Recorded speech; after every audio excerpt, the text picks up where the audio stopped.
Bismillah, walhamdulillah, wassalatu wassalamu ala rasulillah wa ba'd.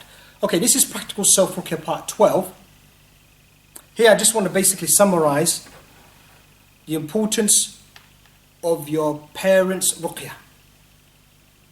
And that the fact that your best Raaqi is your parents. Because there's two reasons for that. Basically because of the hadith of the dua of the parents is accepted.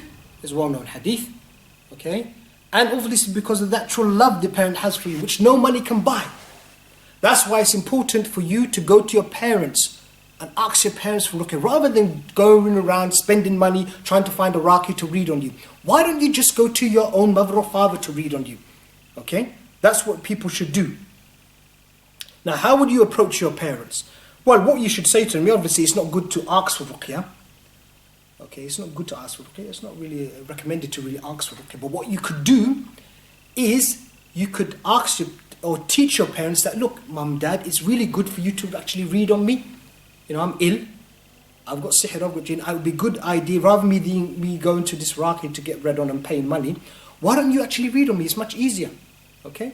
And then, inshallah, and explain to them the benefits of this, you know, how it is and how good it is, you know. And the fact that no jinn will be speaking, no problems will be caused. If you, the patient, are keeping away from sins, then you're never going to have any jinn speaking or causing chaos or havoc, okay?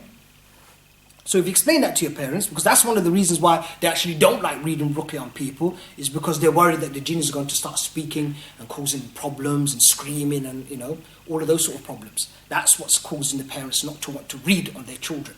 You see, but what we have to say to parents, that's not going to happen. If your son or daughter or child is keeping away from sins, then it's not going to happen. Inshallah ta'ala, it won't happen, because we've seen from experience that only happens to people who are falling into major sins. Okay. So once you've explained that to your parents, they inshallah they're more likely to want to read on you, okay? The benefits of this obviously is that it saves money. You don't have to pay the Raaqi. Okay, and that money which you spend, the £60 or £80, whatever it is, okay? Some people charge 150, I think it is, okay? That you can spend that money in charity and, you know, with the intention of seeking the cure from Allah. Okay, that's what you could do with that money, you know? It saves time, because there's no need to go to travel to a Raaqi. You've got your mum and dad right in your own house, and they will just read on you, you know. So subhanallah, you know, why do you have to travel? Why do you have to waste time, you know? And obviously getting ruqya from your parents, it means that you get more ruqya. So maybe you can get it on a daily basis, maybe even twice a day. You can get ruqya from your parents, you see, morning and evening, you know. And it's quite easy. I mean, once the patient has actually diagnosed themselves, I mean, you can use my videos 7.1 to 7.5 to do ruqya diagnosis on yourself. Okay. So if you watch Practical Self-Ruqya part 7.1 to 7.5, I show you how to actually do ruqya diagnosis on yourself. So once you've done that and you know what you've got, then you just go to your parents, and you've done your diagnosis, you know what you've got, then you just go to your parents and teach them about ruqya. And what you say to them, look, mum and dad, all I want you to do is hold my head with your right hand and just read Surah Fatiha 7 times, okay? And with the intention of asking Allah to cure me from all of the spiritual diseases and all of the physical diseases that I'm suffering from, and then blow on me. Okay? And obviously the reason they're doing this is so that you can get back to worshipping Allah. So they're asking Allah to cure you from all of the physical and spiritual diseases that you're suffering from, okay, so that you can get back to worshipping Allah properly again. Okay?